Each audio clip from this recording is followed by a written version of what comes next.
Welcome to the Enlightenment Show with your host, Marvin Winter. And today I am delighted to introduce to you a very special guest. His name is Sat Mindo Damalis, and he is a spiritual teacher and founder of the New Humanity Life International Academy, who is actually helping others to open to non-duality, enlightenment, and full consciousness. Hello, Mindo. Welcome. Hello, Marvin. Hello. Good to see you. Good to see you as well. Could you please introduce yourself quickly in your own words?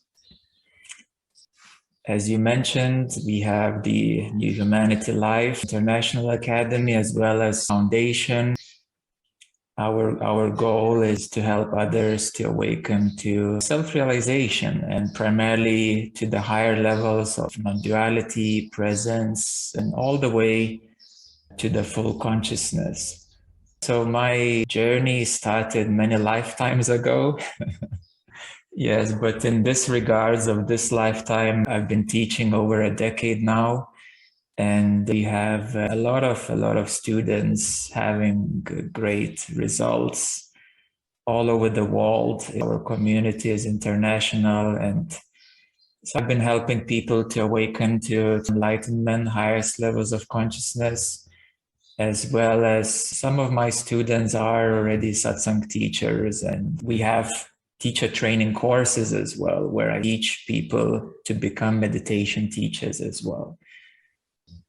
You said, you already have been teaching for 10 years. You seem quite young. Also, like what you said about some of your students are already as well teaching in a big way, and satsang teachers, etc.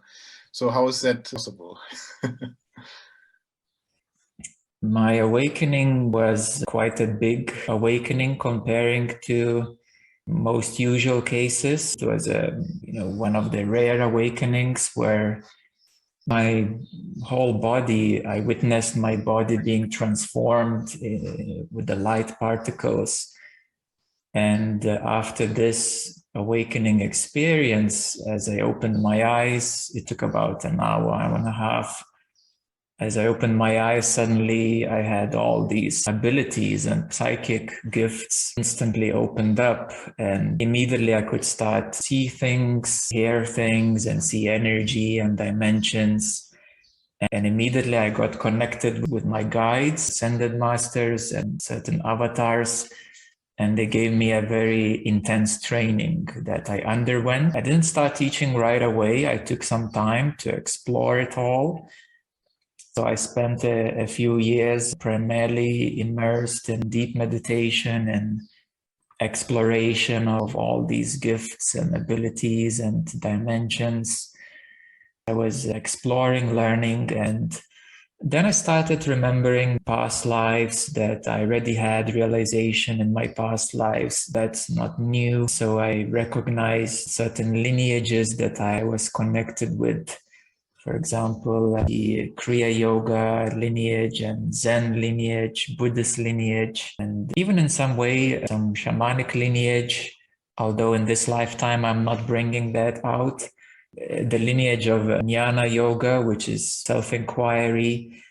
So I started to recollect, put all the dots together, and suddenly it all came back, so to speak. And then I spent some years of relearning, remembering, and learning how to use those gifts. And then people naturally started coming to me, asking questions. And in 2012 is where I came forward more publicly to give meditation, satsang meetings, and start helping people out more like on a physical plane. Let me wrap that up real quickly. So you had a really intense awakening. It seems very complete in a very short time, but the integration took really some years as well for you. Yes, to put all the dots together, because when these big awakenings happen, and we know many stories from other teachers, they would stay for quite a while, maybe alone or in silence or just more within themselves. So that's what was happening more for a few years. until I could bring it more forward to others. You focus a lot on transmissions of full consciousness. So let's talk a little bit about that. Regarding transmissions, I found that helping others, there are different ways. And giving regular satsang meetings, it helps people to a certain degree. Having one-on-one meetings, it's of course a lot better.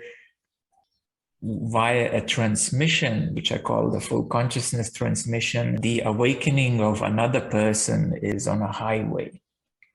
And that happens because during a transmission, there are different key parts. One part is to harmonize the person's energy field, and the other step is to identify the key obstacles that are blocking one's consciousness. That also happens during a transmission. It goes right behind this key obstacle. And of course, the biggest obstacle is the I thought, the I, the identity. But sometimes there are some other psychological and energetic blockages. So we identify those, we go behind with a transmission, we put the light right there. And the third and important part is actually to allow a person to familiarize with what is the higher consciousness, because the mind doesn't know it. The body can recognize it, but again, it doesn't know it. It has forgotten due to years and decades of conditioning. So via the transmission, a person familiarizes with the higher level of consciousness, and that is how transformation happens. And this is why students can awaken very, very quickly and progress along their awakening to full consciousness. Okay, that seems like it's a lot like removing blockages. That's kind of like the main focus. That's the second part, deconditioning. But the first part is to harmonize your energy field, because usually it's a bit of a mess and things are misaligned and so on. So we harmonize all the energies, the Shakti, Kundalini, chakras, and then we access what's deeper, do deconditioning, and then familiarizing with the higher consciousness. It has 3 key steps, and each of them is quite different. And some teachers focus on the first or second step, and some people only speak about the third step, but they don't help to give a sense and to familiarize another, energetically speaking, so that your body, your cells would recognize. And then as you become more and more familiar with higher levels of consciousness as an experience, as a feeling, as your body, then it's much easier to start matching that higher consciousness, because only reading books, watching videos, things more sink in the head. The real experience is with your whole body, with your whole system. That's why it's a lot more effective that way. Okay, great. You call it transmission, and it is said that it's very beneficial to be in the presence of an enlightened teacher. And it's also said that these teachers kind of automatically give transmissions if you're in the field. So but that seems different to what are you actually talking about? Can you explain a bit the difference? Yes. Just by sitting next to a being who is awakened, there are many benefits, of course, that happen. But the transmission is, we may say, it's not intentional and not intentionally directed. And let's face it that there is a very big difference when the enlightened being is focusing on you and piercing through you and helping you, or whether the enlightened teacher is just talking to somebody else and you're sitting next by, so you're not getting so much attention. So it's not so intentional to help you out. Via the full consciousness transmission, it is intentional. And that's where some gurus are portrayed as giving blessings and sending the light. So that is more what I call a transmission. And we tried with different people and we saw that it's a lot more effective when it's a bit more active and more intentional and focused. Okay, so that's important, the intention and the focus. Okay. How did you realize that you can give these transmissions?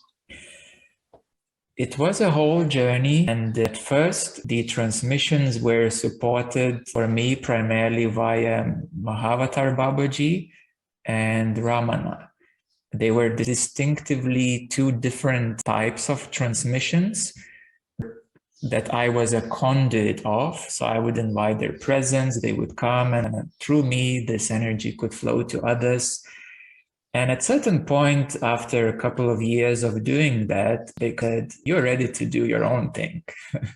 So they stepped back and they said, "You reached this point where you can do it now yourself." And therefore, from that point onwards, I could start giving those transmissions via, so to speak, myself, but it's not my personal energy that I share. It comes as a higher grace. There's a certain amount of openness that the higher grace can come through, and this light energy can just pour through since I reached that state of openness and ability to sustain. The effectiveness of transmission varies because I've been training now some of my students to give transmissions. It improves with practice. Let's put it this way. It improves with practice, with experience, and the effectiveness also improves with practice. So can we know how long it would take a person to reach enlightenment through the transmissions? It depends on the person. That's number one. Sometimes people come who've been on the spiritual path for years. They've been stuck, and when we meet, it happens very quickly because they already did a lot. They've been stuck. We met, and boom, things just open up. So in that case, it can take as quickly as 6 months for those who are really, really ready. In other cases, it might take a year or two. And I would say in some cases, if a person is a total beginner, but very open, in 2, 3, 4, 5 years, it's doable. If a person is not so dedicated, then a lot of things depend on willingness. So if a person is really willing and dedicated, it's just a question of time. And if a person is not so dedicated, they prolong their journey. Okay, that seems like a very fast track. How can we know that we actually reached that point? How can we measure that? Or so that's where the levels of consciousness come in. And the levels of consciousness are the most clear, non-religious, not dependent on any particular tradition view of these different steps along the way. The origin of levels of consciousness is from David Hawkins in US, and he wrote a few good books on that subject. And he took a more scientific approach using kinesiology to derive scale to 1000. That means a full consciousness. However, he had a gap between presence, 600s, and 1000. There was a big gap that he wasn't clear what's in it. Things work there on these high levels. So that gap we filled up, and via my work and working with many people, and we explain more clearly what happens in a practical way of these higher levels of consciousness. There are many yogic traditions and other traditions where they derive certain steps of awakening, like in Zen and Buddhism and Patanjali Yoga Sutras, and a few others that try to indicate the progression of consciousness. And we just derived more simple and clear explanation in a non-yogic way, non-Hindu way, non-Buddhist way, indicating the progression towards full consciousness. It's like a GPS, it's like a map. okay, so that's based on David Hawkins' work of the levels of consciousness, which goes from like 0 or 20 to 1000. I think the enlightenment is from 700 to 1000. These are the higher levels, which of course very few people on earth have reached in that regard. And most people are on a much lower spectrum regarding that map. Now, David Hawkins did a lot of kinesiologic testing over decades with many people involved. And I think he did some great pioneering work here, but also been under critique of some stuff not being scientific or like some kind of valid critique. So are there any other signs that you can measure the awakening besides the levels of consciousness? Like maybe certain things happen for the person. Oh, yes. That's exactly how we confirmed what happens at higher levels of consciousness. Because if you see that 10, 20, 30 people are experiencing the same thing at let's say, in presence, then it becomes quite clear that this is what usually happens at this level of consciousness. So this is how we derived what happens in 600s presence, then non-duality 670, and awareness 700s, and above towards 1000. So the measurements is more like a map, like a tool. Sometimes it's not so accurate, sometimes it depends, but it's more important about people's experiences. And thus, this is how we validate that person is experiencing this. So it seems that they are there because these are usually the processes on that level. In our community, we have quite great results and verifications. And we are still refining. It's never ends. It's a constant refinement, constant improvement.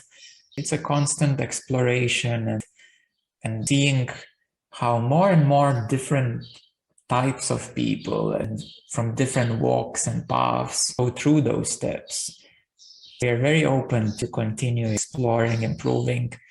And at the same time, we have what we call LOC, or levels of consciousness precautions. If you visit our website, either newhumanitylife.com or my personal site, satmindo.org, you will see that there is a page called LOC Precautions, and it's good to read through it so you have more clarity of what those numbers or those levels of consciousness mean, and more importantly, what they are not. We've done quite a few videos to explain things more clearly, because let's face it, it's a big topic and people have lots of illusions, lots of false ideas, lots of idealizations, and lots of assumptions of how things are there.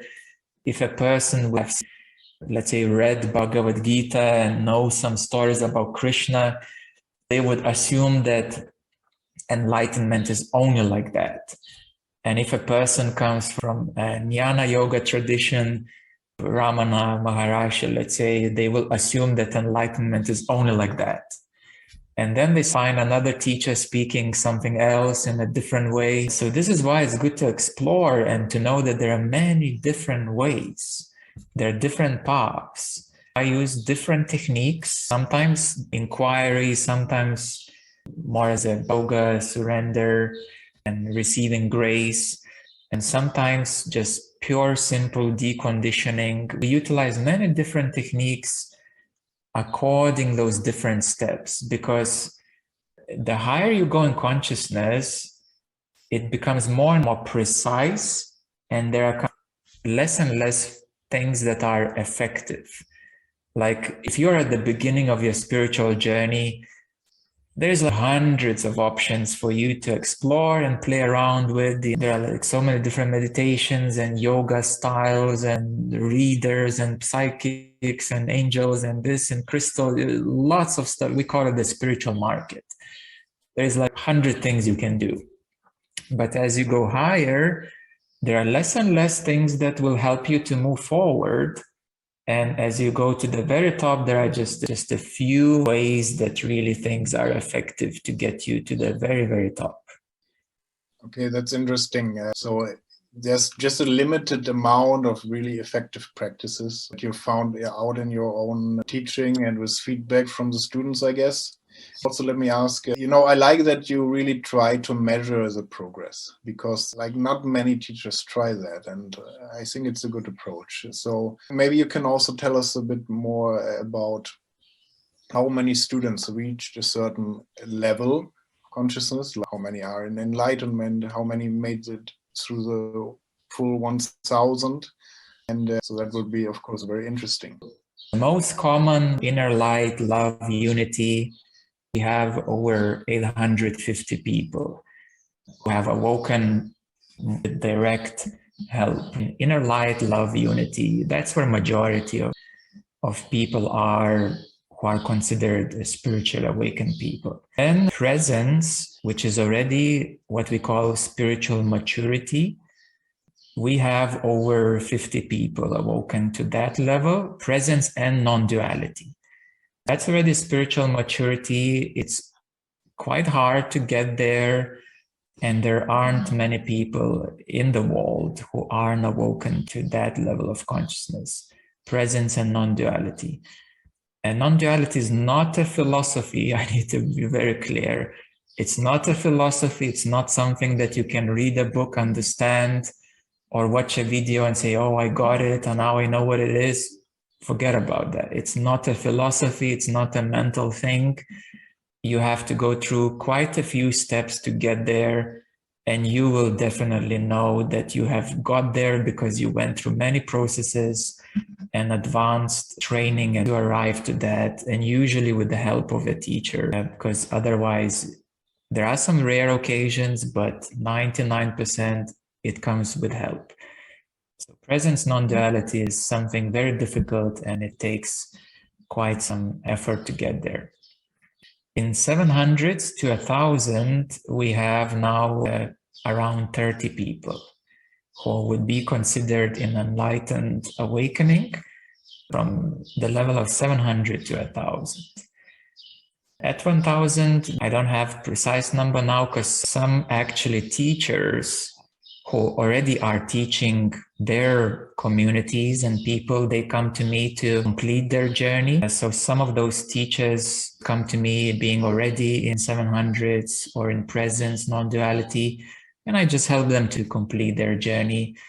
However, majority are my students who got there. So we do have some people at 1,000 who are there. So some of them are already teachers from other paths, and some of them are my students directly.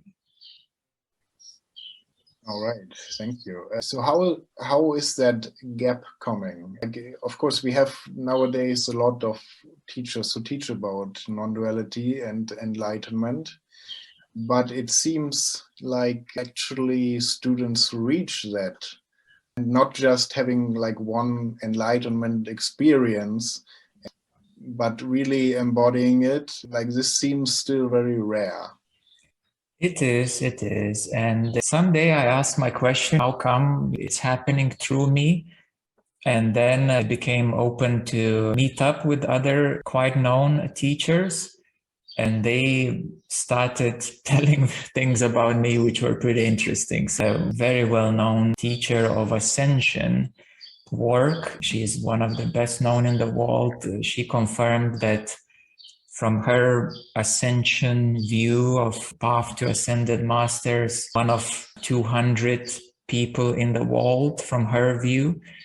And then another enlightened teacher who has his own yoga lineage, who is one of the most advanced yoga gurus, but he's not very well known, but a jewel which is hidden, but extremely advanced and knowledgeable in terms of Indian spirituality, which is, we could say, the highest level.